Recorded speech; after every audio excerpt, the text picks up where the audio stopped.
Hello and welcome to Kushti TV always. Yes, I'm bringing to you today a documentary that has been named Why. Yes, it's an hard-hitting documentary. Please sit back, get your cuppa ready and listen and see if you can give me the answers as to why some ethnic minorities have been so badly mistreated. Yes, we know it happens. I want to know why. Okay, yes, so ethnic minorities mistreated over the years. Some of the most brutal that comes to my mind is that of slavery. Yes, black slavery. Could it get much worse than slavery? Not really. Young black men, women, and even children sold almost like a machine, if you like, of modern day. Buy this and this will work for you, almost disregarded like a piece of equipment without any love and soul. Working numerous hours, living in uncomfortable conditions, beaten sometimes even at the mere ask of a drink or some food, working tirelessly for pittance to survival, for food, and there wasn't even much of that going around on occasion. But yes, so to think that a young man could be humiliated, beaten in front of his wife and children, whilst rich white people were living in complete luxury of the servants, of the slaves, of course. And these poor folk were disregarded like, as I say, tokens, just things that will work for you without giving any love and soul. That went on so much. I'm sure there was occasions where some families embraced them and treated them well, but that then wouldn't have quite have been slavery, would it? So we're talking about slavery. Working to keep these rich white folk even richer. So they'd be sitting back in their luxurious surroundings with the best of foods, and these people, as I say, beaten in front of their wives, humiliated in front of their children, with just a bare existence. Even to this very day, all those years pass on, if you think deeply about it, it can soon bring a tear to your eye. Terrible carryings on. Yes. That of the Red Indian.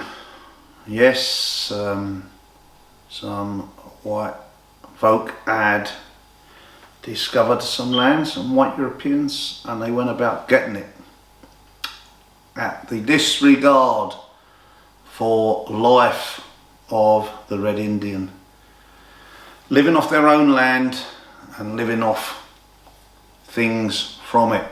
Uninterfering was the Red Indian, just going about their business, interrupting nobody. And then along come this group of, as I say, white Europeans, unselfishly disregarded and killed by the millions. One of the saddest things I find with this is that not only they got killed by the millions, the white person made us to look at them as the bandit. As a little boy, I had a gun and cowboy gun and hat, and I was always shooting Indians. Never once did I have an Indian suit on, a chief's hat with a bow and arrow, and I was trying to shoot the white cowboy. Never once. So you all remember, as a little boy, the Red Indian was the bad guy.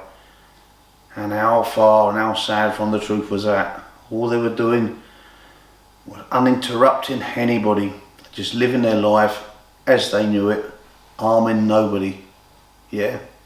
Not tarnishing the world with fumes. Industry, just minding their own business. And along comes a white man, many of them, and killed millions upon millions of Red Indian. Yes, mass destruction, disregard for life. Almost, all but destroyed their existence and certainly destroyed their way of life. So again, you look at that deeply, how sad is that?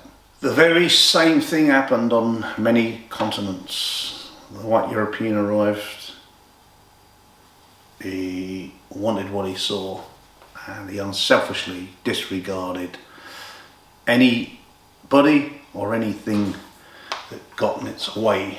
Yes, so they suffered much at the hands of the unselfish, unconscious, unholy thoughts of the white European. But surely the worst genocide known to mankind was that of the Nazi regime and the 6 million deaths of Jews. Yes, now what strikes me different here is colour.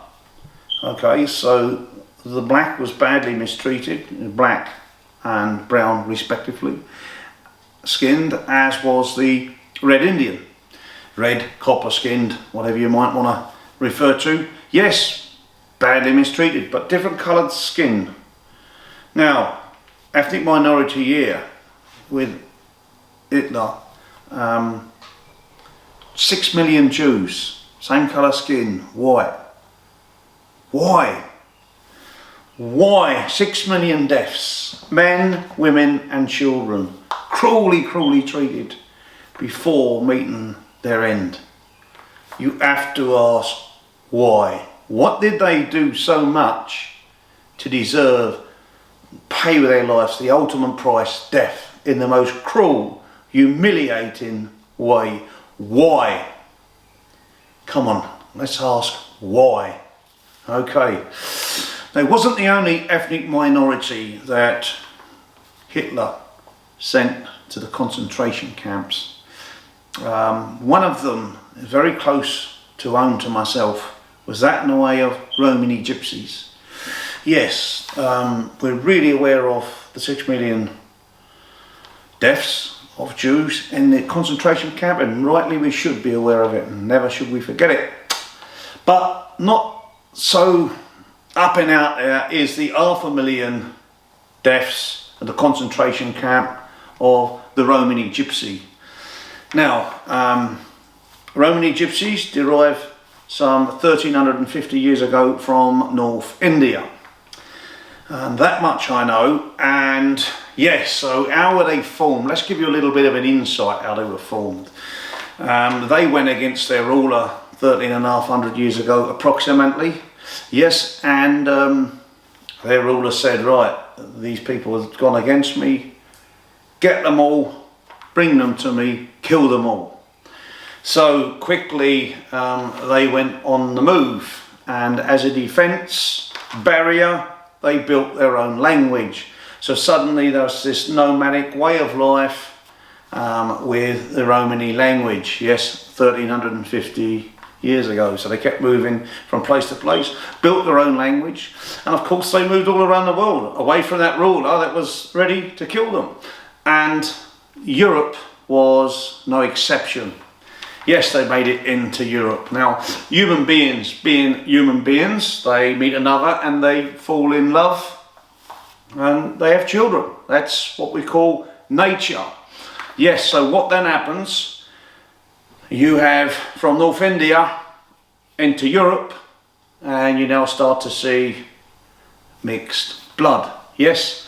Now, if you take my family for example, I have done my family tree, and before motorisation, before the day of a car shall we say, my family had barely, in 400 years, had barely left Surrey, Sussex, London.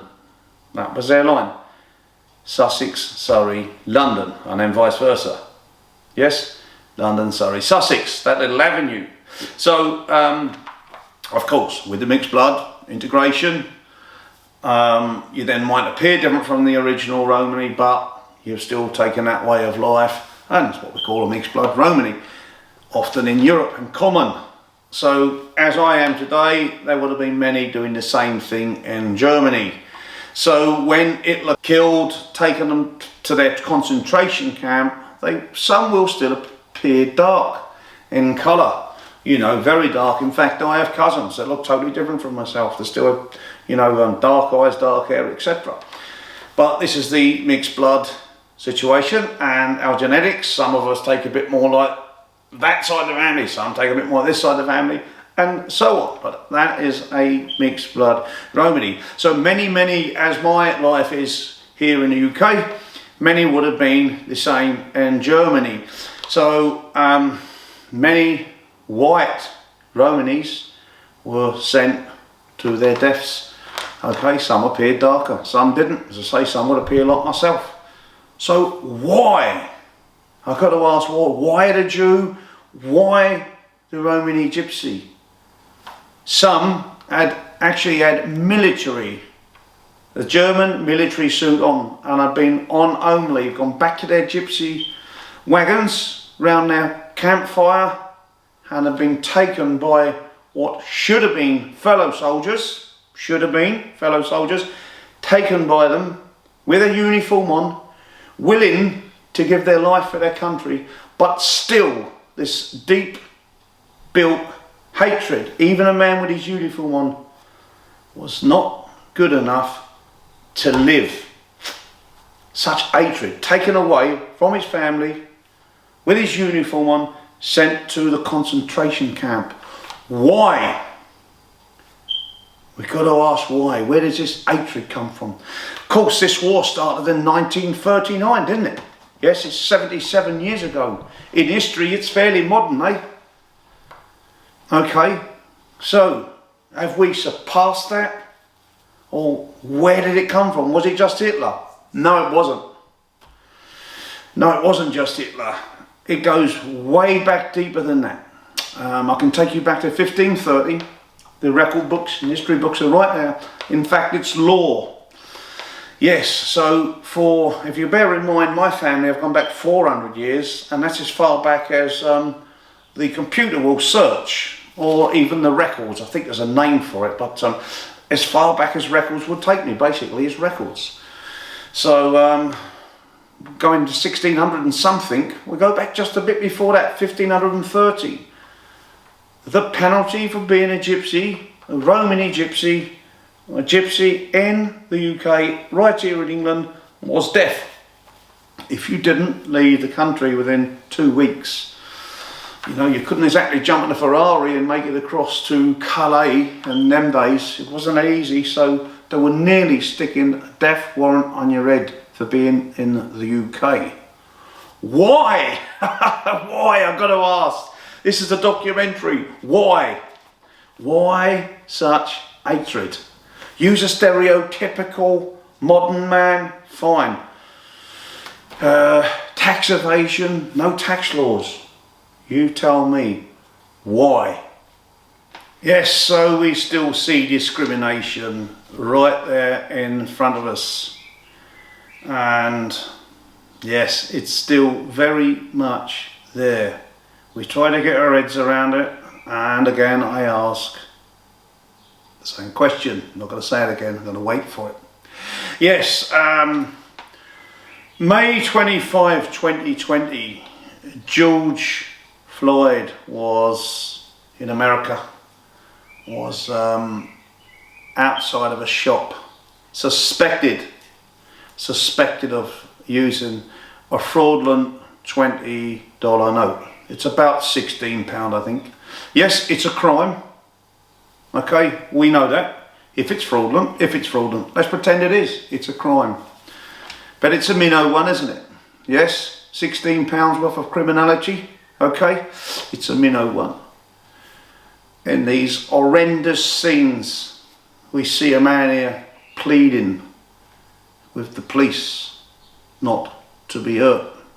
It's horrendous, wicked scenes. Big, strong man, George Floyd, but you can see clearly he's in no mood to take on the police. Here is the man pleading yes, not to be hurt. Horrendous scenes that shook the world, and all the people of the world got behind this brutal murder by the police force that should have been upholding the law and looking after citizens.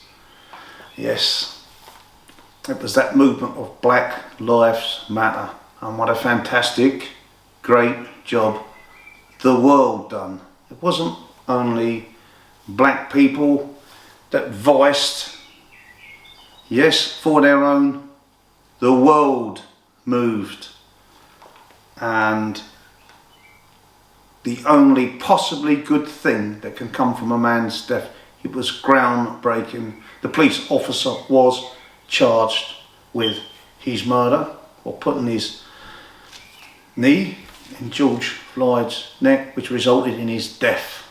Yes, horrendous, sad scenes, but groundbreaking movement.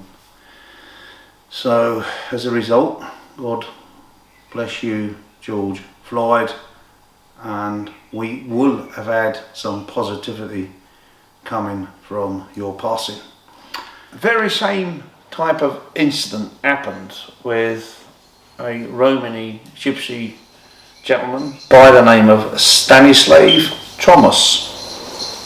Stanislav Thomas, police were called in the town in the Czech Republic to an incident.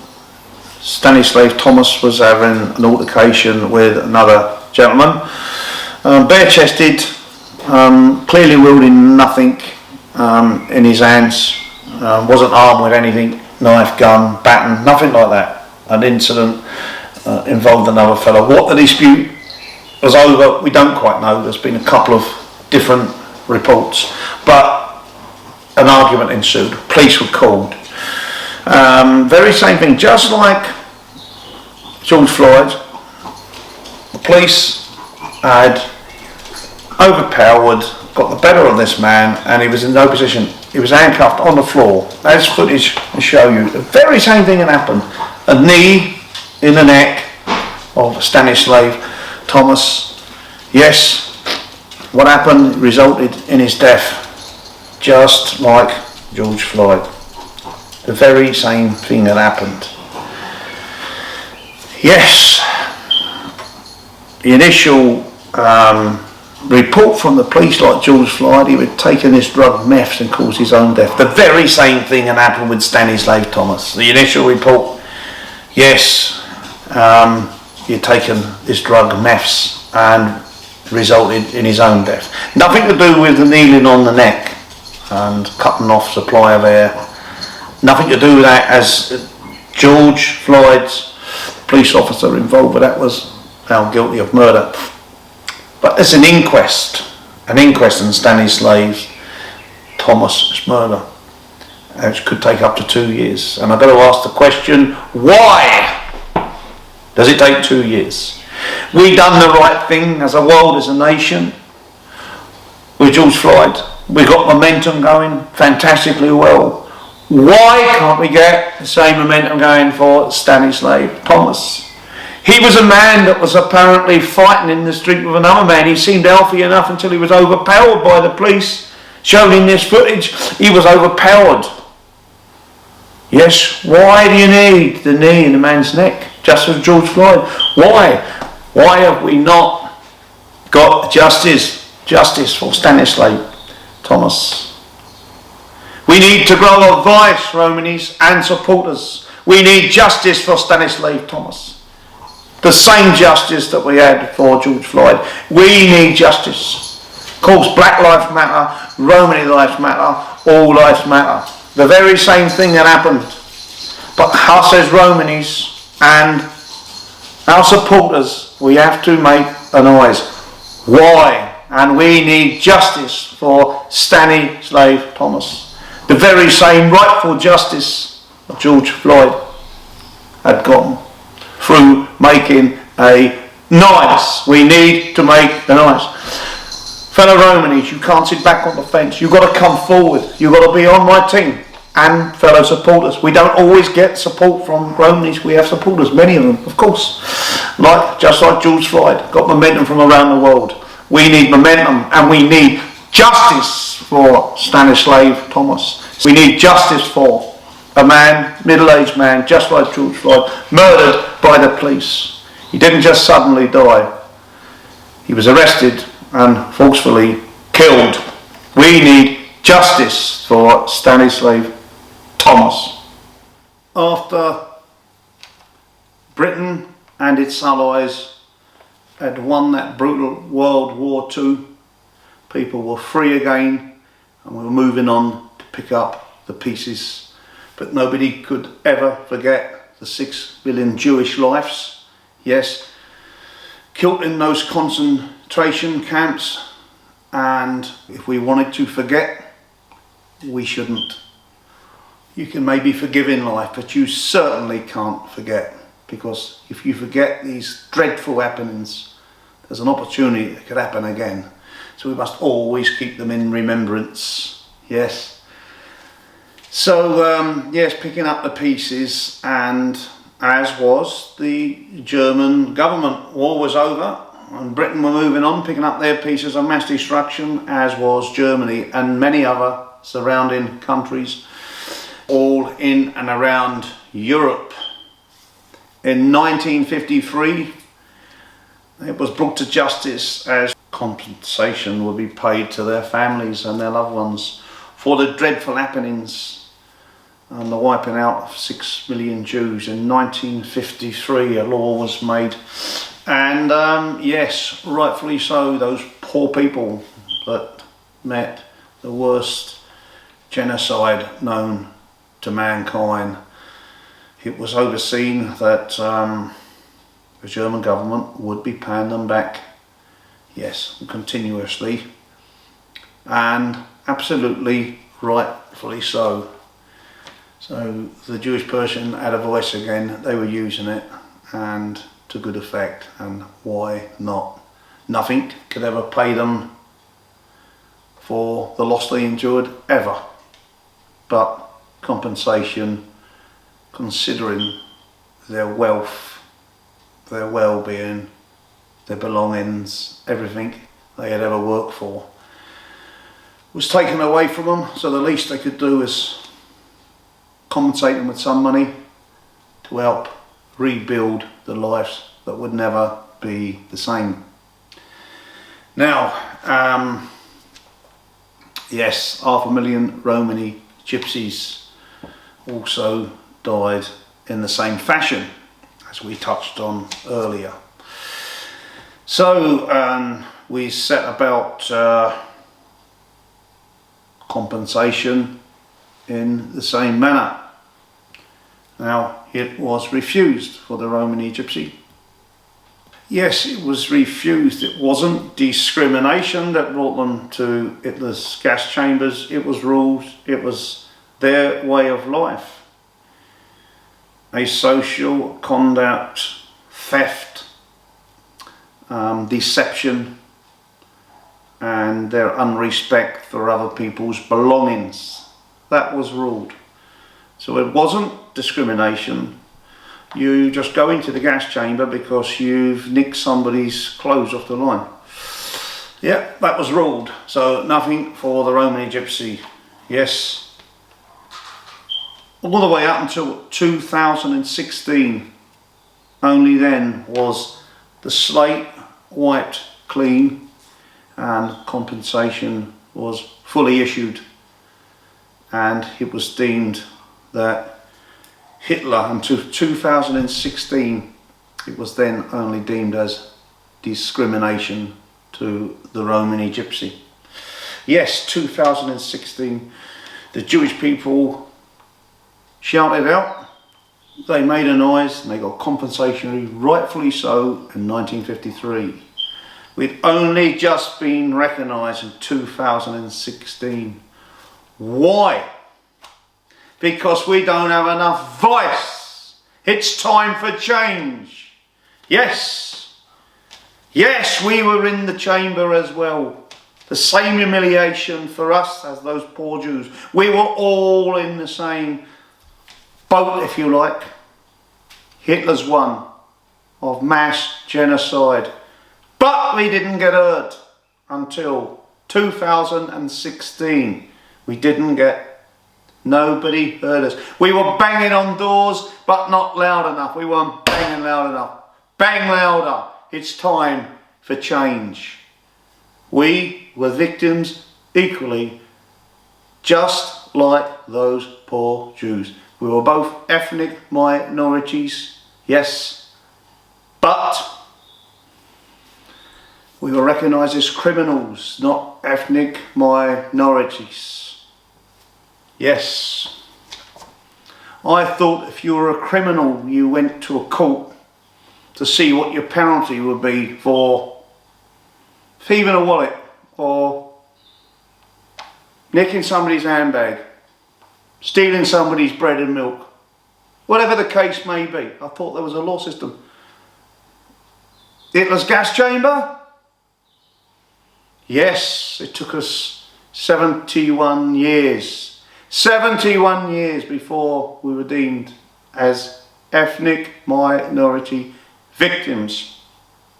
And I'll bring to mind, we are the largest ethnic minority in Europe. We're not just a couple of little old people that exist in the corner of a field. The largest ethnic minority in Europe. Why? We need to shout. More voice. Who remembers possibly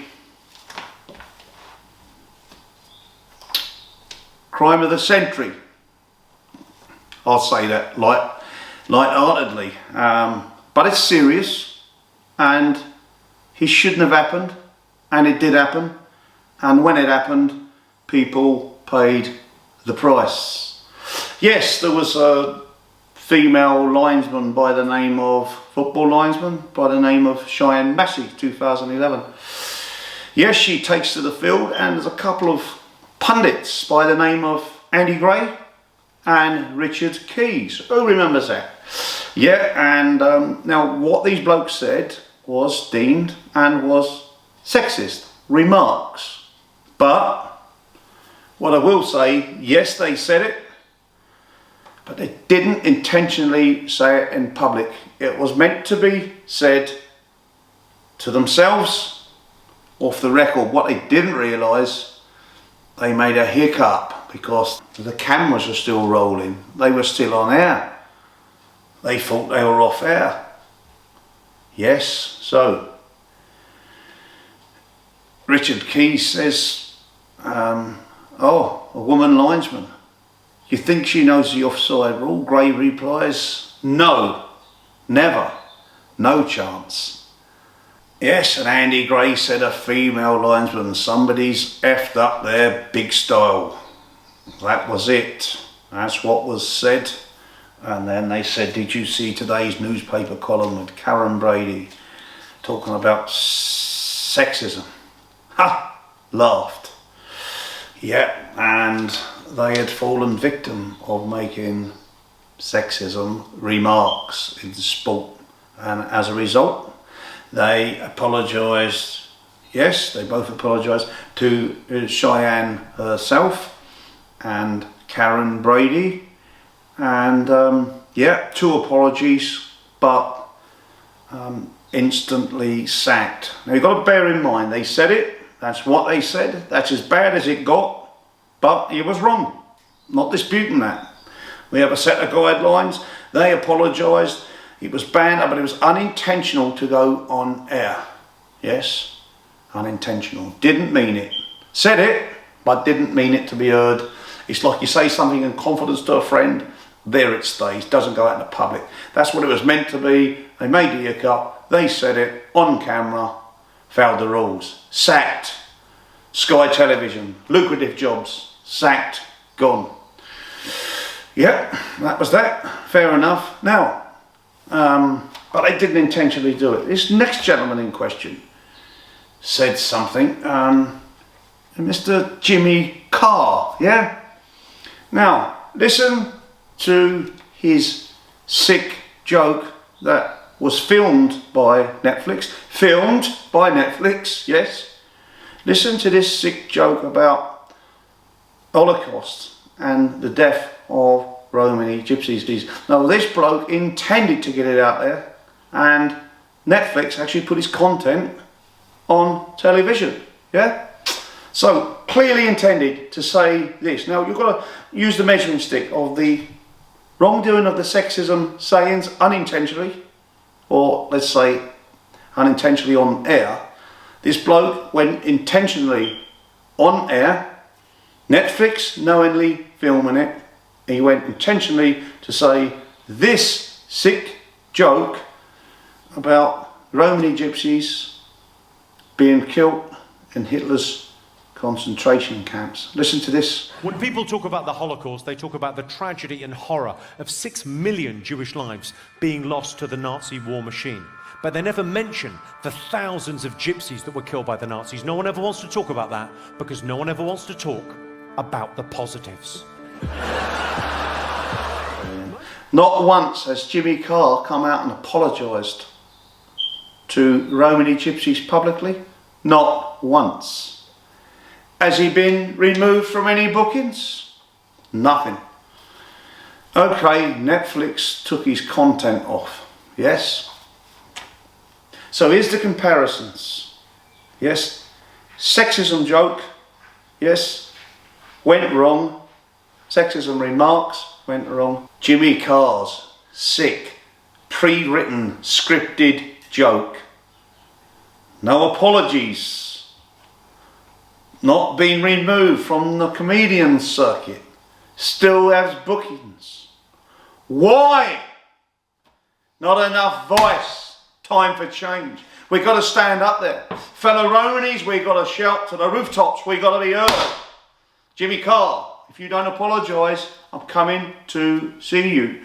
I know where you live, in St John's Wood. I've got a good friend of a good friend, lives a couple of doors down from you. If you're not going to apologise to my people, I will come and see you, see what you have to say about this.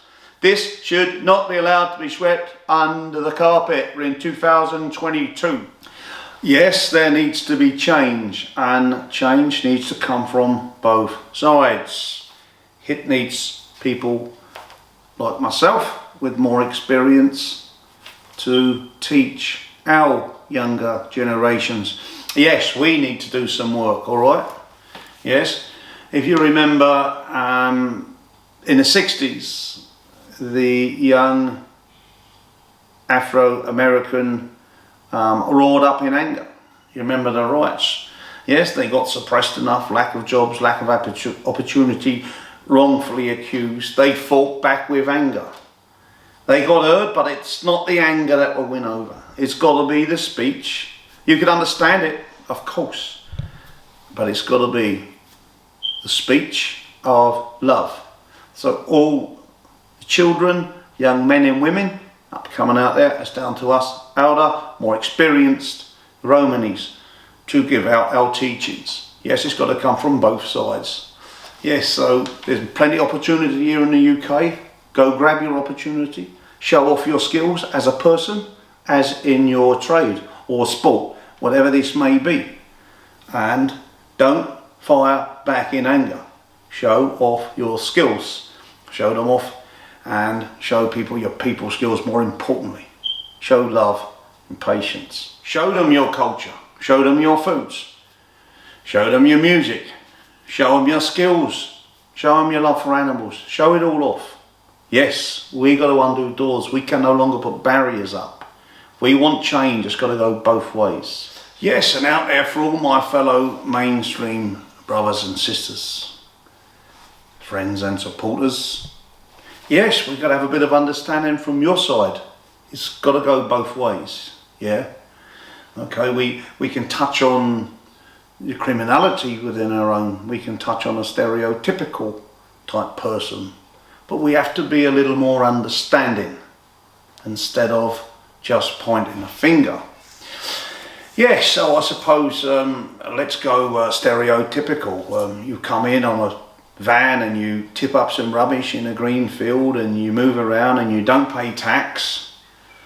Yeah, and you're aggressive, you can fight a bit and all this stuff. It's just this is what I get when I ask people to paint a stereotypical type of gypsy for me.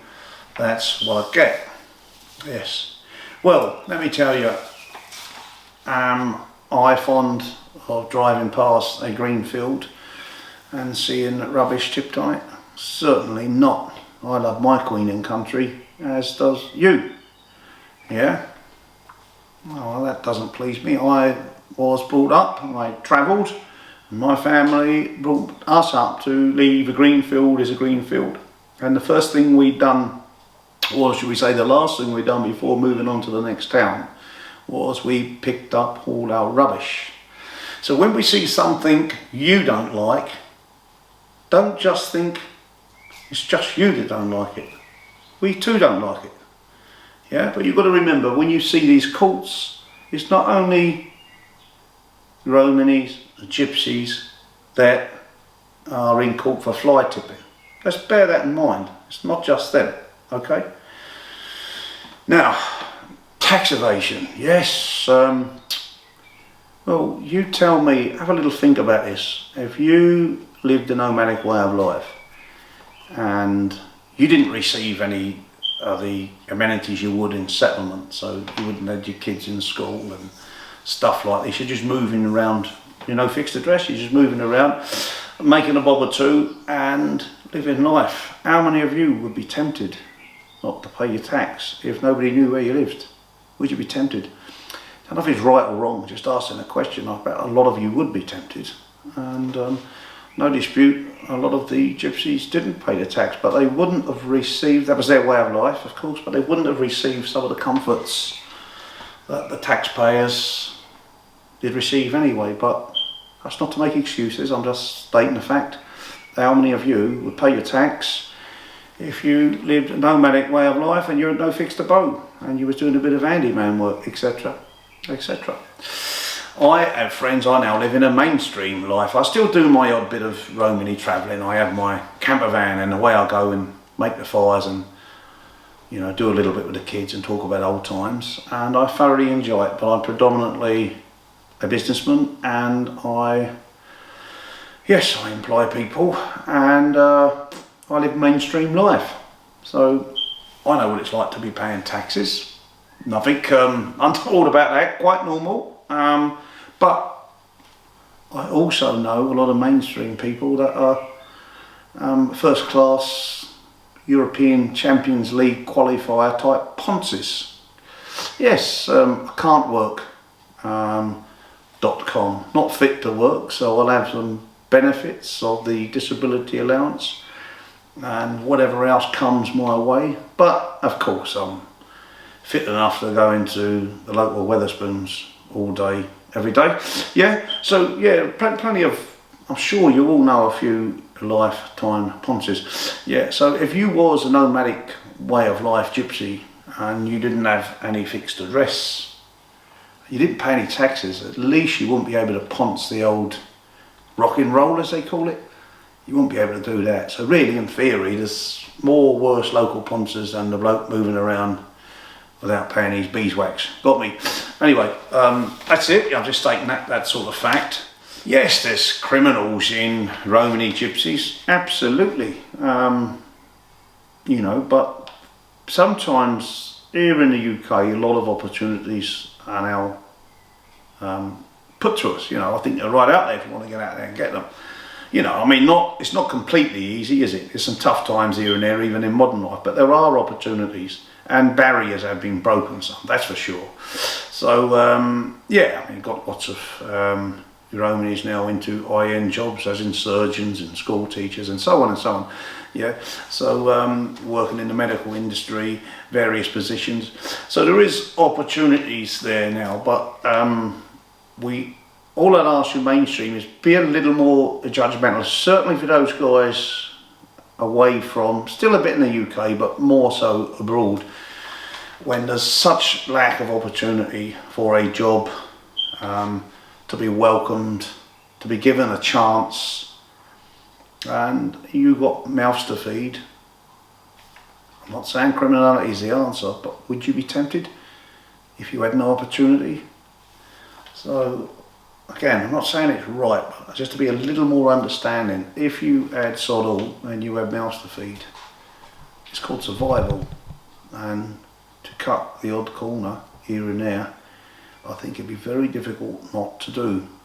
So yes, we see them in a large proportion of criminality, but why? If you're suppressed, no opportunity, survival. Yeah, so, and of course there's criminals in all walks of life, isn't there? And right here in England there's definitely criminals in Romani Gypsies. That much I know, that much I've seen, but there's also criminals in mainstream life, you know. There are some needy criminals, yes, when I say needy, we need to go out and feed the family, and then you have blatant, downright greedy criminals.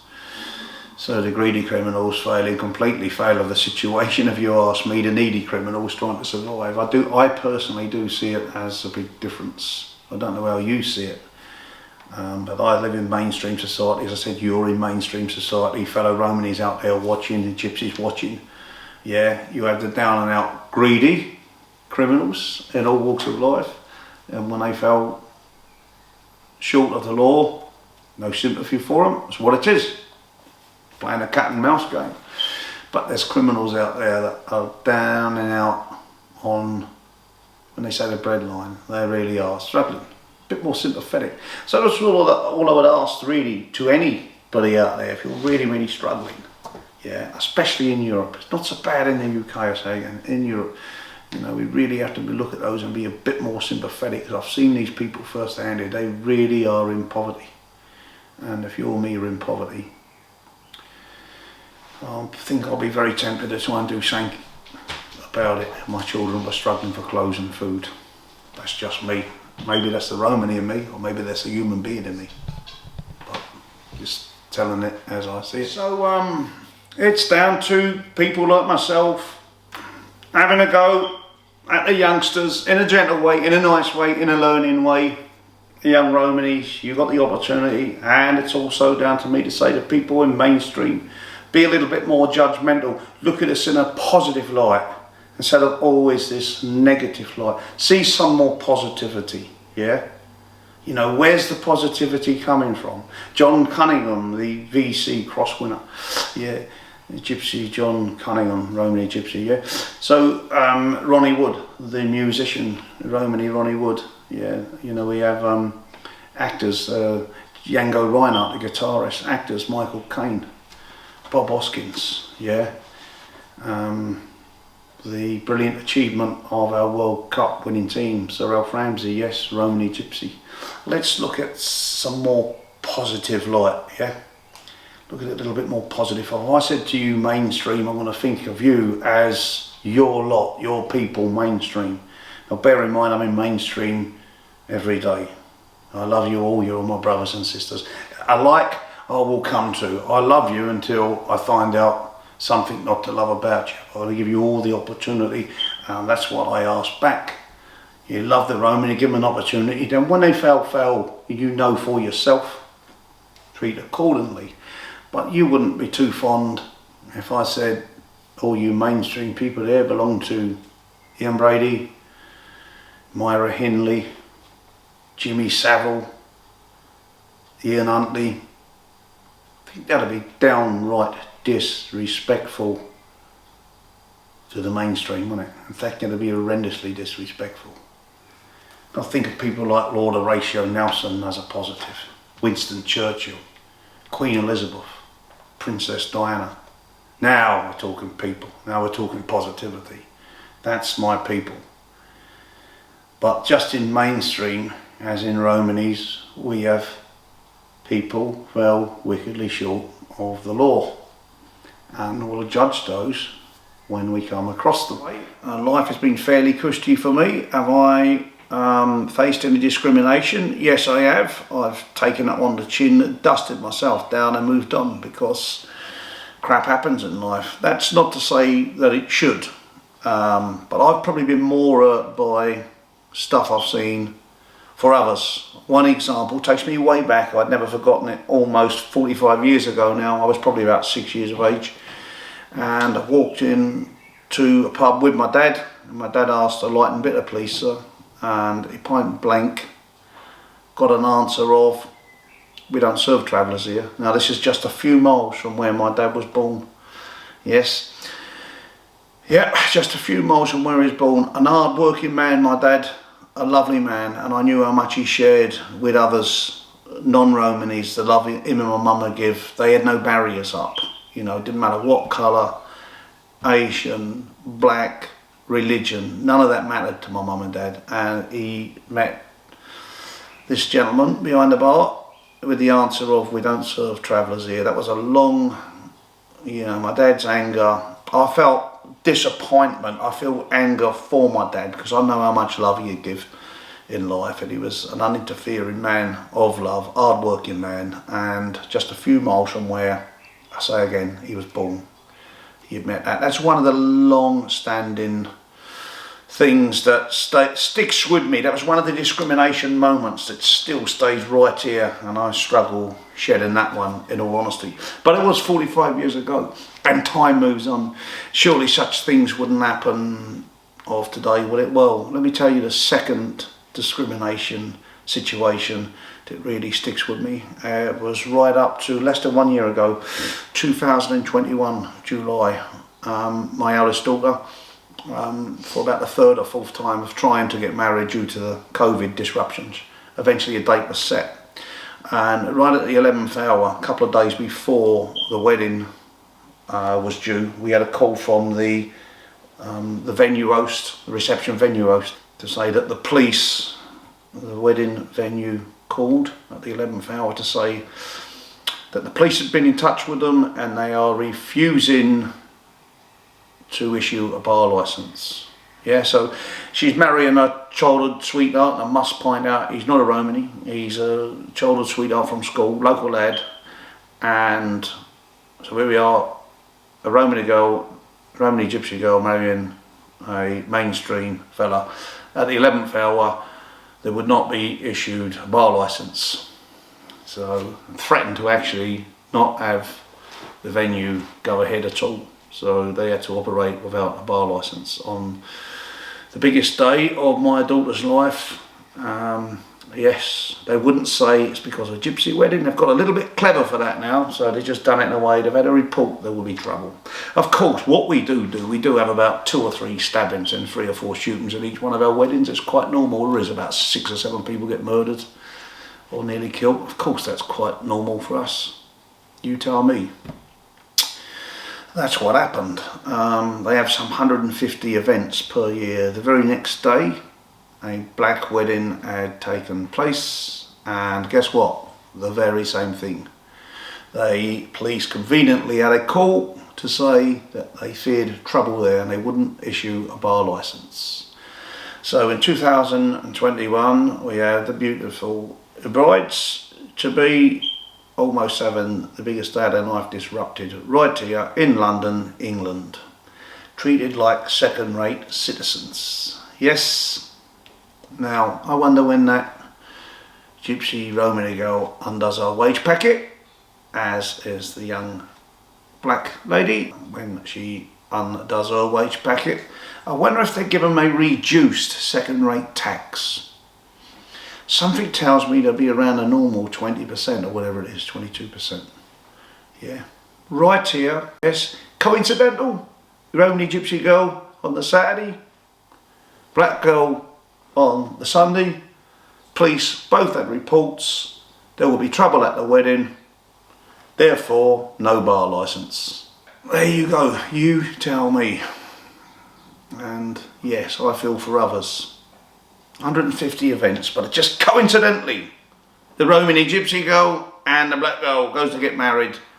Report of trouble. Let's remove our barriers. And by removing those barriers, this is for the Romanis and the mainstream, what we need to do here is we need to be given an opportunity, remove barriers, open up, come together and judge a person accordingly. When a person messes up and he's failed you, and he's failed you so much that you can't and won't forgive, fine, but at least you've given a chance. Do not use stereotypical, yes, do not use the stereotypical bad guy. Let's not have this young bride here, let's not have the wedding here to be 4 murders and 24 chaos shootings. Let's not use that. Let's let people in, then we judge accordingly. And that's got to happen from both sides. It's time for us to open up, you to open up, and we can break this barrier. Yes, love to you all, mainstream and fellow Romanis. Thanks for tuning in. And we need a voice, Romanis. Bye for now.